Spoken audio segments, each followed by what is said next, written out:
Welcome to R9 నేను Neeraj. Bulletin లో ముందుగా హెడ్లైన్స్ చూద్దాం. ఘనంగా ప్రారంభమైన ఈదమ్మ దేవత జాతర. సీసీ రోడ్ల నిర్మాణానికి భూమి పూజ చేసిన మాజీ ఎమ్మెల్యే. శ్మశాన వాటికకు భూమిని కేటాయించాలని గ్రామస్తుల నిరసన. సికింద్రాబాద్ డబుల్ బెడ్రూమ్ ఇండ్ల కేటాయింపుపై ఈటల ఆగ్రహం. అర్హతను బట్టి ఇందిరమ్మ ఇల్లు వస్తుందన్న మంత్రి పొన్నం. అటవీ శాఖ దాడులతో దిండా గ్రామ రైతుల ఆవేదన. ఉమ్మడి కరీంనగర్ జిల్లా స్థాయి సమీక్ష సమావేశం. మాదిగలకు మంత్రి పదవి ఇవ్వాలని మాదిగల జేఏసీ డిమాండ్. భోగ్ భండార్ కార్యక్రమంలో పాల్గొన్న ఎమ్మెల్సీ కవిత. యాదవ భవన ప్రారంభోత్సవంలో పాల్గొన్న ఆలేరు ఎమ్మెల్యే బిర్లా ఐలయ్య.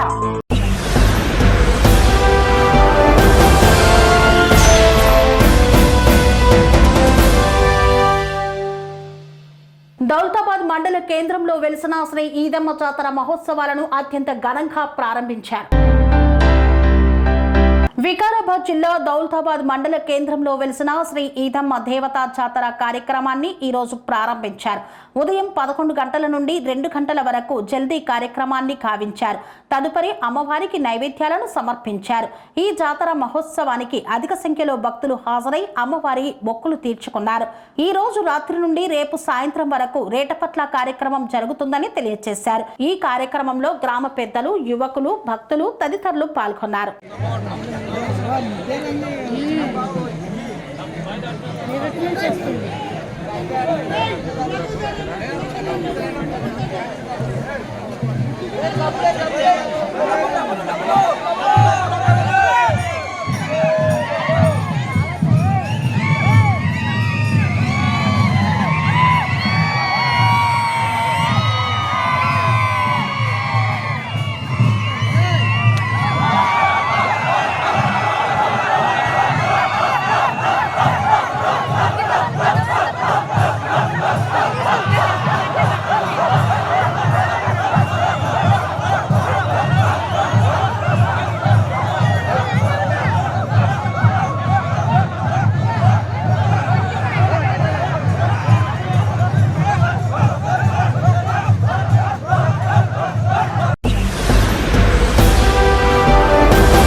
గజ్వేలిలో 17వ వార్డులో సీసీ రోడ్ల నిర్మాణానికి భూమి పూజ చేసిన మాజీ ఎమ్మెల్యే నర్సారెడ్డి.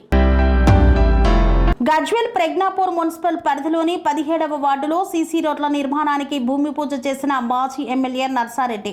ఈ సందర్భంగా వారు మాట్లాడుతూ 17వ వార్డు ప్రజల వినతి కొరకు వార్డును పరిశీలిస్తే గత తెలంగాణ ప్రభుత్వం పాలనలో కేసీఆర్ 2 సార్లు ఎమ్మెల్యేగా గెలిచిన వార్డులో నేటికి కూడా అసంపూర్తిగానే సీసీ రోడ్లు ఉన్నాయని, కాలనీవాసుల కోరిక మేరకు కాలనీలో సీసీ రోడ్లు వేయించడం జరుగుతుందన్నారు. రాబోయే కాలంలో కూడా గజ్వేల్ పట్టణంలో అసంపూర్తిగా మిగిలిపోయిన పనులు ఉన్నాయేమో, ముఖ్యమంత్రి రేవంత్ రెడ్డి ఆధ్వర్యంలో, కాంగ్రెస్ ప్రభుత్వం ఆధ్వర్యంలో రాబోయే కాలంలో కూడా గజ్వేల్ పట్టణానికి ఎక్కువ నిధులు వచ్చే విధంగా ప్రయత్నం చేసి గజ్వేల్ పట్టణాన్ని అన్ని పట్టణాలతో సమానంగా అభివృద్ధి చేసే విధంగా మేము ప్రయత్నం చేస్తామన్నారు. గత ప్రభుత్వంలో కేసీఆర్ ప్రజలకు అవసరమైన పనులు చేయక పనికిరాని పనులైన ఆడిటోరియం నిర్మించి నేటికి కూడా ఆడిటోరియం వాడుక లేకుండా పోయిందన్నారు. దీని వలన కాంట్రాక్టర్లు లబ్ధి పొందారే తప్ప ప్రజలకు ఎలాంటి ఉపయోగం లేదని ఈ సందర్భంగా గుర్తు చేశారు. ఒక 4 నెలల కిందనే SDF ఫండ్ కింద ఒక 10 లక్షలు పెట్టినవి. కానీ ఇక్కడికి వచ్చినాక ఇక్కడ ఉన్న గ్రామస్తులు అంటే ఈ 17వ వాళ్ళందరూ కూడా రిక్వెస్ట్ చేస్తుంది ఏమంటే ఇక్కడ అసలు కేసీఆర్ గారు ఇంతకుముందు 2 సార్లు ఎమ్మెల్యే ఉన్నారా అని ఇక్కడ ఈ వార్డుకు వస్తే తెలుస్తుంది. ఎందుకంటే ఈ వార్డులో ఎక్కడ కూడా సీసీ రోడ్లు కాలి. మరి మేము 10 లక్షలు పెట్టినాము ఇంతకుముందు, ఇప్పుడు ఇంకొక 15 లక్షలు కూడా ఇక్కడ పెడితే కొంచెమన్నా సీసీ రోడ్లు అయితే అని భావిస్తున్నాం. ఆ 15 లక్షలు 20 లక్షలతో 17వ వార్డులో సీసీ రోడ్లు చేస్తూ ఇంకా కూడా వీళ్ళు చెప్తున్నారు ఇక్కడికి వచ్చేటప్పుడు మెయిన్ రోడ్ నుంచి ఇక్కడికి వస్తుంటే కూడా అక్కడ స్లాబ్ లేదు అని మోరీ మీద. ఆ స్లాబ్ వేస్తే ఇంకా కూడా వాళ్ళ సౌకర్యాలు పెరుగుతాయి. ఈ విధంగా గజ్వేల్ పట్టణంలో ఎక్కడెక్కడైతే మిగిలిపోయిన పనులు ఉన్నాయో అవన్నీ కూడా ఇప్పుడున్న మా రేవంత్ అన్న ఆధ్వర్యంలో, కాంగ్రెస్ ప్రభుత్వ ఆధ్వర్యంలో రేపు రాబోయే కాలంలో కూడా గజ్వేల్ పట్టణానికి ఇంకా ఎక్కువ ఫండ్స్ వచ్చే విధంగా ప్రయత్నం చేసి గజ్వేల్ పట్టణాన్ని అన్ని పట్టణాలతో సమానంగా అభివృద్ధి చేసేగా మేము ప్రయత్నం చేస్తాం. ఎందుకంటే రేవంత్ అన్న గారికి మేము చెప్పినాం కూడా, పేరుకు కేసీఆర్ గారు ఉండే మీద పూతలు అంటే మీద షో ఆఫ్ పనులే చేసిపోయింది, కానీ ఎక్కడైతే ప్రజలకు అవసరం ఉన్నాయో అవి చేయలే. ఎందుకంటే మనం చూస్తున్నాం ఇక్కడ కేసీఆర్ ఆడిటోరియం కట్టింది, కానీ ఇప్పటికి కూడా అది ఉపయోగంలోకి రాలేదు కాలేజ్లో. ఇటువంటి అవసరం లేని పనులన్నీ కూడా అప్పటిన్న కాంట్రాక్టర్లకు మేలు చేయాలనే ఆలోచనతో, కాంట్రాక్టర్లకు పైసలు తీసుకొని పర్సంటేజ్ తీసుకోవాలనే ఆలోచనతో అప్పుడున్న శాంక్షన్ చేసింది, కానీ అవి కంప్లీట్ చేసి అవి అందుబాటులోకి వచ్చే విధంగా కూడా ప్రయత్నం చేయలేదు. అందుకోసమే ఇప్పుడు ఎస్డిఎఫ్లో కానీ ఇంకా వేరే ఫండ్స్ తీసుకొని వచ్చి గజ్వేల్ పట్టణంలో ఎక్కడైతే మిగిలిపోయిన బస్తీలు ఉన్నాయో, అక్కడ వార్డులు ఉన్నాయో అవన్నీ కూడా అభివృద్ధి చేస్తామని మీ ద్వారా తెలియజేసుకుంటాం.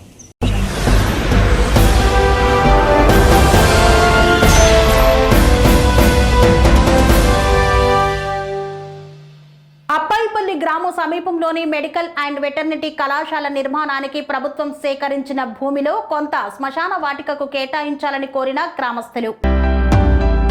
వికారాబాద్ జిల్లా కొడంగల్ మండలం అప్పాయిపల్లి గ్రామ సమీపంలోని మెడికల్ అండ్ వెటర్నరీ కళాశాల నిర్మాణానికి ప్రభుత్వం సేకరించిన 19 సర్వే నెంబర్లు 60 ఎకరాల భూమి గ్రామానికి ఆనుకొని ఉన్నందున 5 ఎకరాల భూమిని శ్మశాన వాటికకు కేటాయించాలని నిరసన వ్యక్తం చేస్తూ స్వతహాగా బాండీలు ఫిక్స్ చేసుకున్న గ్రామస్తులు పోలీసులు రంగప్రవేశం చేసి 3 రోజులలో అధికారులతో మాట్లాడి సమస్యను పరిష్కారం చేసే విధంగా చర్యలు చేపడతామని ఆగడంతో గ్రామంలోకి వెళ్లిన గ్రామస్తులు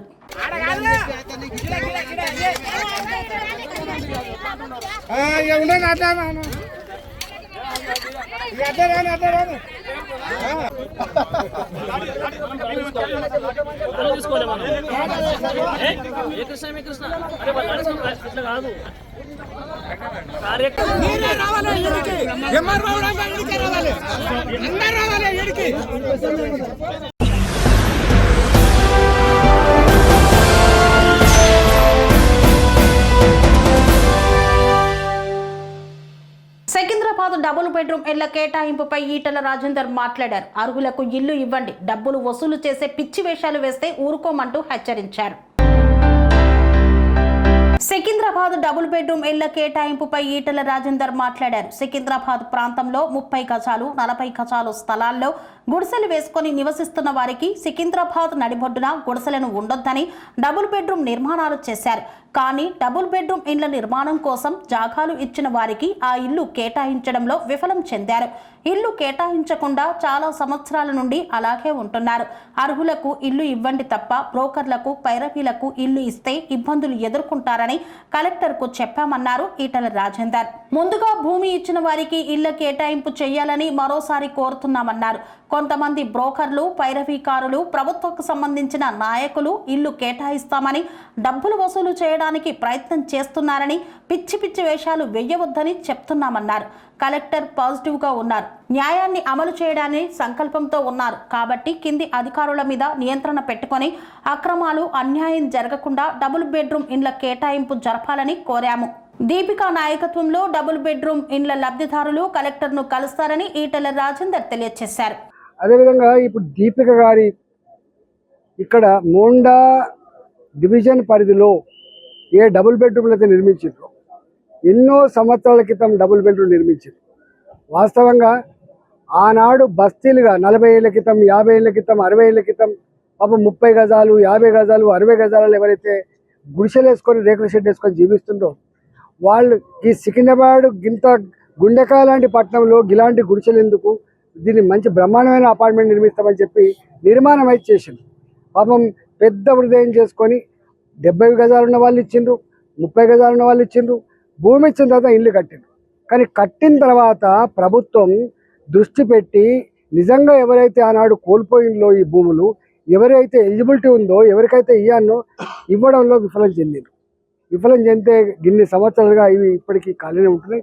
నేను మొన్న కలెక్టర్ గారికి లోకల్ కార్పొరేటర్ గారు నేను రిప్రజెంట్ చేశాను. అయ్యా, ఎవరెవరైతే నిజంగా భూములు కోల్పోయినరో ఎవరెవరికైతే ఎలిజిబిలిటీ ఉందో వాళ్ళకు మాత్రమే ఇవ్వాలి. పైరవీకారులకు కనుక మీరు ఆస్కారం ఇస్తే రేపు కలెక్టరేట్ ముట్టడి జరిగే ఆస్కారం ఉన్నది, రేపు దీని మీద పెద్ద దుమ్ము రేపే ఆస్కారం ఉంది, దృష్టి పెట్టమని చెప్పుకోలేము. రెండవది, నిన్న దరఖాస్తులు పూర్తి స్థాయిలో రాలేదు అంటే మేము చెప్పినాం, మొట్టమొదలుగా ఎలిజిబిలిటీ ఉన్న వాళ్ళకి ఇవ్వండి, మిగిలిన ఇళ్లకు దరఖాస్తులు ఎట్లా స్వీకరించాలి, ఏ పరిధి నుంచి స్వీకరించాలి, ఏ క్రైటీరియా మీద వాళ్ళకి అలకటి చేయాలో చూద్దామని చెప్పినాం. ఒకవేళ దాన్ని విస్మరించి పైరవికారులు, కొద్దిమంది అధికార పార్టీకి సంబంధించినటువంటి వాళ్ళు మేము ఇప్పిస్తాం అని చెప్పి పేదల దగ్గర డబ్బులు వసూలు చేసే ప్రయత్నం చేస్తున్నారు, పైరవి చేస్తామని చెప్పే ప్రయత్నం చేస్తున్నారు. పిచ్చి పిచ్చి వేషాలు వేయద్దని చెప్పి హెచ్చరిస్తా ఉన్నాం. నేను కలెక్టర్ గారిని కూడా కోరుతున్నా. కలెక్టర్ గారు పాల్చిగా ఉన్నారు కాబట్టి, కలెక్టర్ గారు న్యాయాన్ని అమలు చేయాలనేటువంటి సంకల్పంతో ఉన్నారు కాబట్టి కింది అధికారుల మీద నియంత్రణ పెట్టుకొని కింద ఏం జరుగుతుందో కలెక్టర్ గారు తెలుసుకొని ఇవాళ ఎక్కడ అక్రమాలు జరగకుండా అన్యాయం జరగకుండా చేయాలని చెప్పి కూడా వాళ్ళు కలెక్టర్ గారికి కోరినాం. కలెక్టర్ ఇలా దీపిక గారి కార్పొరేటర్ గారి నాయకత్వంలో ఈ డబుల్ బెడ్రూమ్ నిజమైనటువంటి లబ్ధాలు ఎవరైతే ఉన్నారో, రావాల్సిన వాళ్ళు ఎవరైతే ఉన్నారో కలెక్టర్ గారిని కలుస్తారు, విషయం అంతా కూడా చెప్పేస్తారు. లేకపోతే న్యాయాన్ని ఎట్లా కాపాడుకోనో తప్పకుండా ప్రజల పక్షాల నుండి మేము కాపాడే ప్రయత్నం చేస్తాం.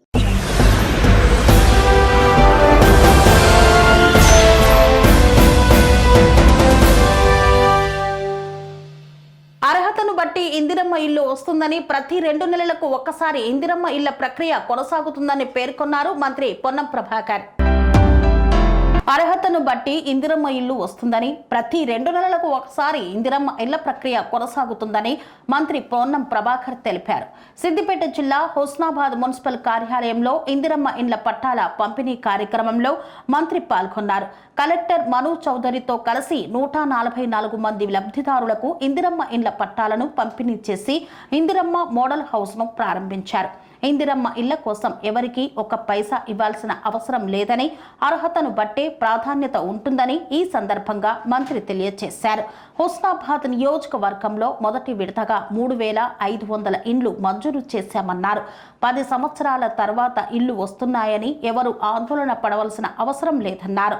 సన్న బియ్యం, 200 యూనిట్ల ఉచిత కరెంటు, ఇందిరమ్మ ఇండ్లు పేదలకు అందిస్తున్నామన్నారు. తనను కలవడానికి ఎలాంటి అపాయింట్మెంట్ అవసరం లేదని, నేరుగా కలవవచ్చని తెలిపారు. 144 ఇండ్లు మొదటి సంవత్సరం ఇప్పుడు శాంక్షన్ అని, మళ్ళీ మీరు కట్టుకునే లోపల కొత్తగా ఇల్లు రానటువంటి ఇంకా చాలా మంది ఉన్నారు. వాళ్ళకి మళ్ళా 2 నెలలలో మళ్ళీ 200 ఇండ్లు హుస్నాబాద్ పట్టణానికి జరుగుతుందని సందర్భంగా మనం నేను ఒక మాట స్పష్టం చేయదలుచుకున్నా. ఈ 144 ఇళ్ల మంది ఇళ్ళు ఎవరైతే ఇచ్చినాయో పేదలకు మాత్రమే ప్రభుత్వంతో ఎంపిక కాబడ్డారు. మీరు ఎవరికి 1 రూపాయి నయా పైసా ఇవ్వడానికి వీల్లేదు. ఎవరైనా మధ్యలోనే నేను ఇప్పించినా నేను ఇస్తా అని అధికారైనా, మా వాళ్ళైనా, మీ వాళ్ళైనా, చుట్టాలైనా, బంధువులైనా ఎవరైనా దీనికి సంబంధించినటువంటి ఎక్కడ కూడా అవినీతికి అవకాశం లేదు. వాళ్ళకి ఇవ్వడానికి ఒప్పుకుంటలేదు, చర్చ జరుగుతూ ఉంది. ఈ విధంగా కార్యక్రమాలు జరుగుతూ ఉన్నాయి. దయచేసి నేను మళ్ళీ చెప్తా ఉన్నా, 10 ఏళ్లలో వాళ్ళు కట్టినాయి, శాంక్షన్ ఇచ్చినాయి 1400, అలా కట్టినాయి 140. మేము ఏడాదికి హుస్నాబాద్ టౌన్ 200 తీసుకుంటున్నాం. మండలాల కట్టలే, ప్రతి ఊరికి ఇందిరమ్మ ఇల్లు ఉంటుంది. గతంలో ఇందిరమ్మ ఇల్లు లేని ఊరు లేదు, హనుమంతుని గుడి లేని ఊరు లేదన్నట్టుగా మళ్ళీ 10 ఏళ్ళ ఇందిరమ్మ ఇల్లు ప్రతి ఊర్లో, ప్రతి వార్డులో పండుగ లెక్క చేసుకొని కట్టుకునే కార్యక్రమానికి జరుగుతోంది. దయచేసి అందరూ కూడా ఈ అవకాశాన్ని వినియోగించుకోండి. ఎవరు వాటన్నిటిని పరిశీలిస్తాం. ఎలిజిబిలిటీ అంటే అర్హత అనేటువంటిది ప్రాధాన్యత.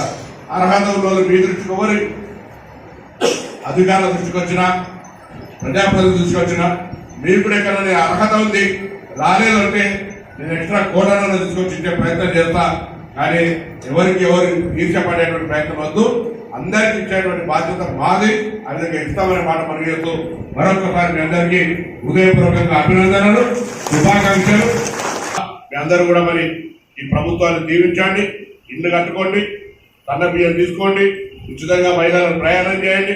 అన్ని రకాలుగా సంతోషంగా ఉంచేటువంటి ప్రయత్నంలో కూడా మా ప్రభుత్వాన్ని కొంత ఆర్థికంగా ఇబ్బంది ఉన్నా మరి చేసే ప్రయత్నం చేస్తున్న మాట మనం చేస్తున్నాం. ఎవరికైనా అర్హత లేకుండా ఉంటే, ఎవరైనా ప్రయత్నం చేసిన లిస్టులో ఎక్కి ఉంటే కూడా అది క్యాన్సల్ అవుతుంది. అర్హత ప్రాధాన్యత. అర్హత 500 మందికి ఉంటే అన్న పేదలకు ఇచ్చినాం, మళ్ళీ రెండోసారి మళ్ళా ఇస్తాం. ఇట్లా మండలంలో అన్ని మొత్తం నియోజకవర్గంలో 3500 ఇండ్లు ఈ సంవత్సరం ఇస్తున్నాం. మళ్ళా వచ్చే సంవత్సరంలో ఇంకో 2 నెలలలో మళ్ళా 3500 ఇండ్లు ఇస్తాం. ఇవి మీరు తొందరగా కట్టుకొని తొందరగా గృహప్రవేశాలు చేసుకోవాలని పూర్తిగా ఇల్లు కట్టుకోవడానికి మొదటి దశ 1,00,000 రూపాయల బిల్లుగా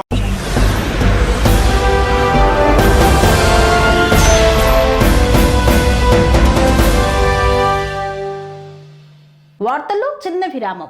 అనురాగానికి అమ్మ ఆదర్శం, ఆరోగ్యానికి Shri Sai homeo stores and clinic. అనుభవం, అర్హత, అంకిత భావం కల డాక్టర్లచే చికిత్స. అన్ని రకాల ఆరోగ్య సమస్యలకు నమ్మకమైన ఎంపిక Shri Sai homeo stores and clinic. Diabetes, కీళ్ల నొప్పులు, సయాటికా, వెన్నుముక సమస్యలు, థైరాయిడ్, నిద్రలేమి, మానసిక సమస్యలు, ఋతు సమస్యలు, అన్ని రకాల దీర్ఘకాలిక వ్యాధులకు ప్రత్యేక హోమియో వైద్యం. అందరికీ అందుబాటులో అంతర్జాతీయ హోమియో వైద్యం Shri Sai homeo stores and clinic. మీ ఆరోగ్య సమస్య ఏదైనా ఇప్పుడు పరిష్కారం సాధ్యం. సైడ్ ఎఫెక్ట్ లేని వైద్యంతో సంపూర్ణ ఆరోగ్యం కొరకు సంప్రదించండి Shri Sai homeo clinic and stores, Bhavani Nagar, Ambedkar Nagar road, old Alwal, Secunderabad. సంప్రదించాల్సిన ఫోన్ నంబర్స్ 9000751751 మరియు 9000422525.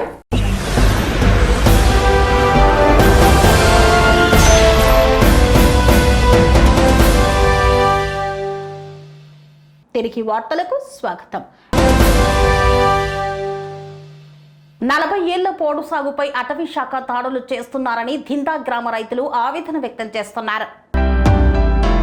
కొమరం భీం ఆసిఫాబాద్ జిల్లా చింతలమానేపల్లి మండల పరిధిలోని దిందా గ్రామ ప్రజలు గత 4 దశాబ్దాలుగా పండుగల పోడు భూములను సాగు చేస్తూ తమ జీవన ఆధారాన్ని కొనసాగిస్తున్నారు. కానీ ఇటీవల అటవీ శాఖ అధికారుల తీరుతో వారి జీవితం చీకట్లోకి జారిపోతోంది. ఈ భూమిలే మా బ్రతుకు తెరువు, మా బ్రతుకే ఈ భూమిలో ఉంది, దాన్ని లాక్కుంటామంటే బ్రతికే అవసరం ఏముంది? అది అక్కడి రైతుల గుండెల కథ. అటవీ శాఖ తీరుతో జీవితం గల్లంతవుతోంది. తాము సాగు చేసే భూముల్లో విత్తనాలు వేయాలన్నా అటవీ శాఖ అధికారులు అడ్డుపడుతున్నారని రైతులు వాపోతున్నారు. ఒకవైపు కేంద్ర రాష్ట్ర ప్రభుత్వాలు పోడు భూములపై పక్కా హక్కులు కల్పిస్తామని ప్రచారం చేస్తుండగా మరోవైపు అటవీ శాఖ మాత్రం అరాచకంగా వ్యవహరిస్తోంది. ఇది ప్రభుత్వంపైనే ప్రజల్లో అనేక అనుమానాలను రేకెత్తిస్తోంది.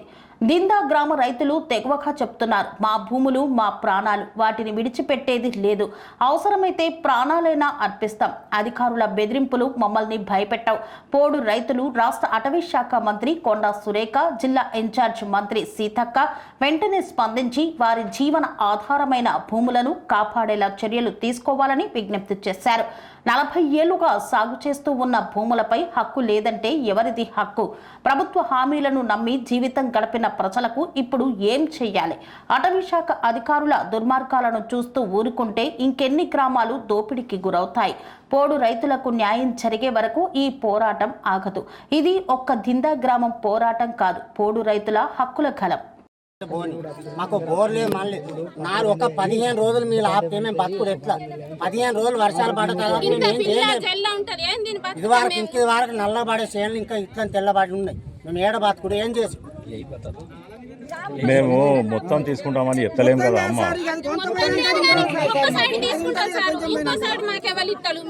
మీకు ఎవరు ఇయ్యారు? మేమే ఇస్తామమ్మా. మాకు ట్రెంచ్ కొట్టని ఇస్తే మేమే ఇస్తాం, మేమే పంచుతాం అందరికి.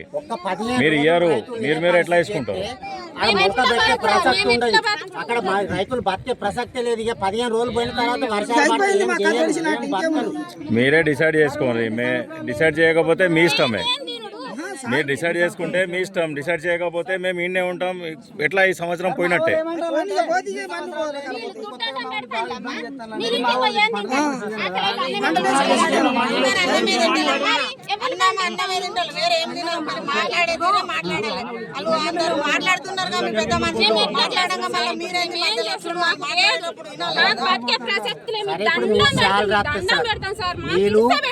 మీ డ్యూటీ మాకు ఎక్కడికి లేమత్తాం బతుకుడు. మా ఇప్పుడు పండించిన పంట ఒడిచింది. మరి ఇప్పుడు పండించినా కదా సార్ మేము బతికేది. మరి మేము ఇదే పంట పండియకపోతే మేము ఏడికెళ్ళి బతుకుడు. మాకు నీళ్ళు ఇస్తారా? ఈ మాటలకు టైం పాస్ చేసుడు తప్ప వేరేది సమస్యకు పరిష్కారం కాదు. మీకు అప్పటి నుంచి చెప్తున్నాను నేను. మీ దగ్గర ఉన్న ఒక 60 మంది దగ్గరనే 1200 ఎకరాల భూమి ఉన్నది. 60 మంది దగ్గర 1200 ఎకరాల భూమి ఉన్నది. అన్నీ ఉన్నాయి మా దగ్గర. అన్ని మీకు చూపెట్టినాం కదా. మీకు అన్ని మీకు చూపెడుతున్నాం కదా.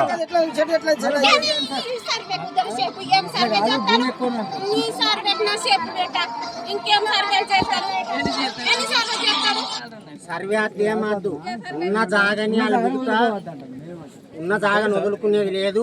వారం రోజులు అయితే అయిపోతే వర్షాలు పడతాయి సార్. మేము ఇత్తులు పెట్టకుండా మేమేం దీని బతుకుడు. అమ్మ మీ దగ్గర మొత్తం తీసుకుంటలేము కదా, మొత్తం ఏం తీసుకుంటలేము. సగం భూమి తీసుకుంటున్నాం, సగం ఇచ్చేయండి. ఇది అమ్మ మీ పట్టా భూమి కాదు, జంగల్ భూమి, మొత్తం ఫారెస్ట్ డిపార్ట్మెంట్ భూమి, గవర్నమెంట్ భూమి. మరి ఇంకా ఎందుకమ్మా అంతా? మీ భూమి కానప్పుడు అయినా మీకు భూమి ఇస్తామంటున్నాం మేము. ఇంకేం కావాలి? అది కూడా మీకు కావద్దనుకుంటే మీ ఇష్టం, అది మీరు వద్దనుకుంటే మీ ఇష్టం. అది దానికి మేమేం చేయరాదు. మీకు ఏ పని చేయనియమ్మా ఇక్కడ. మీకు అప్పటి నుంచి చెప్తున్నాం, మీ ఈ సమస్యకు పరిష్కారం ఉంటేనే మీరు పని చేసుకుంటారు, లేకుంటే చేయరు. చెప్తూనే ఉన్నాం మీకు మీ ముంగట చెప్పినాం అన్ని. పెద్ద సార్ వచ్చిండు, ఏ సమస్యకు మీరు పరిష్కారం ఏదో మాట్లాడుకొని చేసుకోవాలి, కానీ మీరు ఏదో మీ టైం ముట్టిగా టైం వేస్ట్ చేస్తున్నారు. అప్పటి నుంచి 2-3 గంటలు అవుతున్నది సార్ వచ్చి కూడా. గట్లా ఉండదు తల్లి, గట్లా ఉండదు. మీరేదో ఉట్టిగా వదిలేయండి అంటే అట్లా వదలడానికి లేదు.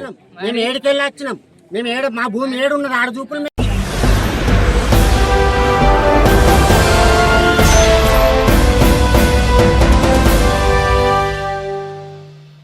ఉమ్మడి కరీంనగర్ జిల్లా స్థాయి సమీక్షా సమావేశాన్ని నిర్వహించారు. రాష్ట్ర స్థాయి మంత్రులు, అధికారులు ఈ సమీక్షా సమావేశంలో పాల్గొన్నారు. ఉమ్మడి కరీంనగర్ జిల్లా స్థాయి సమీక్షా సమావేశాన్ని నిర్వహించారు. ఈ సమావేశంలో రాష్ట్ర స్థాయి ప్రముఖ మంత్రులు, ప్రజాప్రతినిధులు, అధికారులు పాల్గొన్నారు. సమావేశంలో రామగుండం శాసనసభ్యులు ఎంఎస్ రాజ్ ఠాకూర్ పాల్గొన్నారు. కరీంనగర్ కలెక్టర్ కార్యాలయంలో జరిగిన ఈ సమీక్షా సమావేశంలో వరిధాన్యం కొనుగోలు, ఇందిరమ్మ ఇండ్లు, భూభారతి, వానాకాలం పంటల పరిస్థితి, సన్నధాత స్కీమ్ తదితర అంశాలపై సమగ్రంగా చర్చించారు. సమావేశానికి జిల్లా ఇన్ఛార్జ్ మంత్రి మరియు రాష్ట్ర నీటిపారుదల, పౌర సరఫరాల శాఖ మంత్రి ఉత్తమ్ కుమార్ రెడ్డి, ఐటీ శాఖ మంత్రి దూదిల్ల శ్రీధర్ బాబు, ప్రభుత్వ సలహాదారులు హర్కర వేణుగోపాలరావు, మంత్రి పొన్నం ప్రభాకర్ తదితరులు హాజరయ్యారు. పెద్దపల్లి శాసనసభ్యులు విజయ రమణారావు తదితరులు పాల్గొనగా ఈ యొక్క సమీక్షా సమావేశంలో అంశాలపై వివరాలు అడిగి తెలుసుకున్నారు. ముఖ్యంగా రైతుల సంక్షేమం, పంట కొనుగోలులో పారదర్శకత, ఇళ్ల నిర్మాణ పనుల పురోగతిపై మంత్రి సమగ్రంగా ఆదేశాలు జారీ చేశారు. ఈ సమీక్షా సమావేశం జిల్లాలో అభివృద్ధికి దోహదపడే విధంగా అనేక నిర్ణయాలు తీసుకునే వేదికగా నిలిచింది.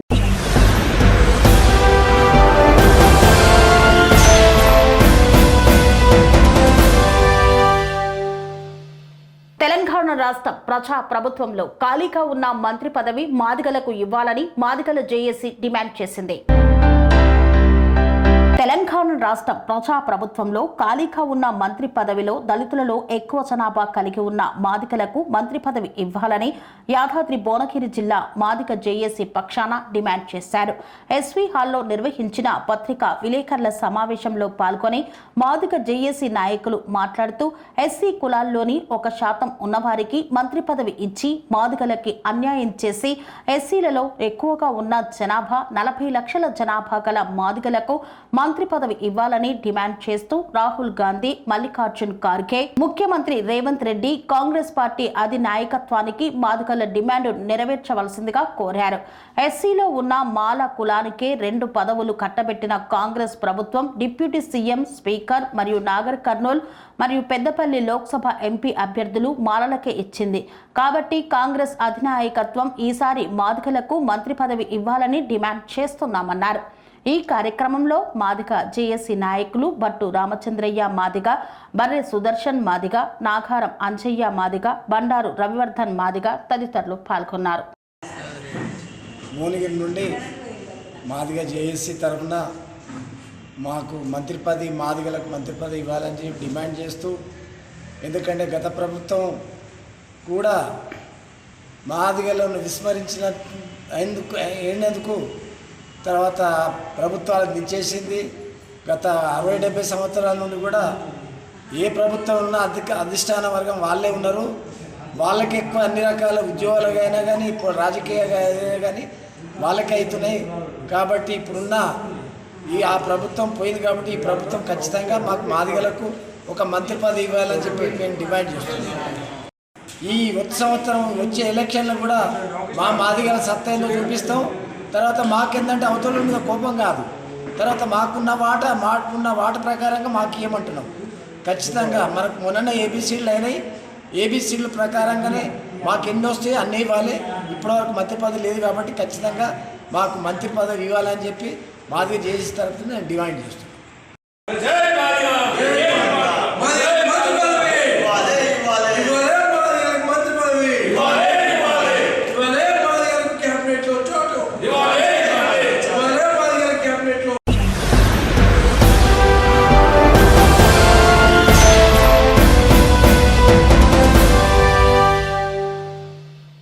మేడ్చల్ నియోజకవర్గంలో సేవాలాల్ మహారాజ్ ఆలయ 3వ వార్షికోత్సవంలో పాల్గొన్న ఎమ్మెల్సీ కవిత. మేడ్చల్ నియోజకవర్గం తుమ్కుంట మున్సిపాలిటీ పరిధిలోని సేవాలాల్ తండాలోని సేవాలాల్ మహారాజ్ ఆలయం 3వ వార్షికోత్సవ కార్యక్రమంలో ఎమ్మెల్సీ కల్వకుంట్ల కవిత పాల్గొన్నారు. ఈ కార్యక్రమంలో మేడ్చల్ నియోజకవర్గ శాసనసభ్యులు మాజీ మంత్రి చామకూర మల్లారెడ్డి సైతం విచ్చేసి ఆడి పాడి సందడి చేశారు. ఆలయంలో ప్రత్యేక పూజలు నిర్వహించిన అనంతరం భోగుభండారు కార్యక్రమాన్ని నిర్వహించారు. భోగుభండార్ నేపథ్యంలో తండా వాసులతో కలిసి చిందేశారు. మా గిరిజన సోదరులందరూ కూడా పెద్ద ఎత్తున ఇక్కడ మన దేవాలయంలో సేవాలాల్ జయంతి దానికి పెద్దలు గౌరవించిన మా ఎమ్మెల్సీ మా కవితక్క కూడా రావడం చాలా సంతోషం. మా అందరు లంబాడ సోదరులందరూ కూడా బాగా మహిళలు మా అక్కలు చెల్లెళ్ళు అందరూ కూడా హ్యాపీగా ఫీల్ అయ్యి పర్ఫెక్ట్ గా వాళ్ళ బోనం తల్లికి బోనం తీసుకొచ్చి బోనం సమర్పించి ఏది ఏమైనా మనం ఇప్పుడు చూస్తున్నాం తెలంగాణలో ఎన్ని తాండాలు ఉన్నాయో కొత్త గ్రామ పంచాయతీలు చేసింది కేసీఆర్. గ్రామ పంచాయతీ సర్పంచులు వాళ్ళ పరిపాలక మండలి కూడా చేసింది కేసీఆర్. ప్రతి ఊరికి కూడా కరెంట్ ఇచ్చింది కేసీఆర్, తాగునీరు ఇచ్చింది కేసీఆర్. కాబట్టి తండ ప్రజలందరూ కూడా ఎక్కడున్నా కానీ మాకు మళ్ళా కేసీఆర్ రావాలి, మాకు మళ్ళా కేసీఆర్ సీఎం ఉండాలని వాళ్ళంతా కూడా సేవలాలకు భక్తున్నారు, దేవతలకు భక్తున్నారు, దాకా వాళ్ళు కేసీఆర్ కోసమే భక్తున్నారు. జై కేసీఆర్, జై సేవలాల్.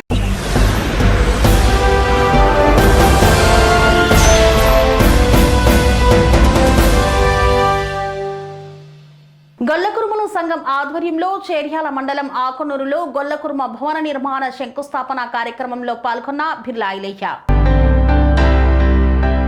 గొల్లకురుమల సంఘం ఆధ్వర్యంలో చేర్యాల మండలం ఆకునూరు గ్రామంలో యాదవ సంఘ భవన ప్రారంభోత్సవం, కురుమ సంఘం నిర్మాణం కోసం భూమి పూజలు తెలంగాణ రాష్ట్ర ప్రభుత్వ whip Aleru MLA Birla Ailaiah, Bhuvanagiri MP Chamala Kiran Kumar Reddy ముఖ్య అతిథిగా హాజరయ్యారు. ఈ కార్యక్రమానికి విచ్చేసిన బిర్లా ఐలయ్యని, చామల కిరణ్ కుమార్ని డప్పు డోళ్ల చప్పుళ్ల మధ్య గజమాలతో గొల్లకురుమ సంఘం సభ్యులు ఘన స్వాగతం పలికారు.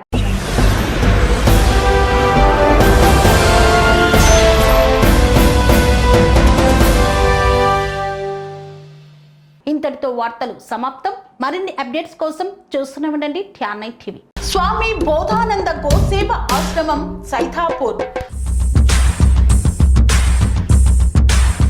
జ్యోతిష్యం, వాస్తుశాస్త్రం మన పూర్వీకులు మనకిచ్చిన వరం.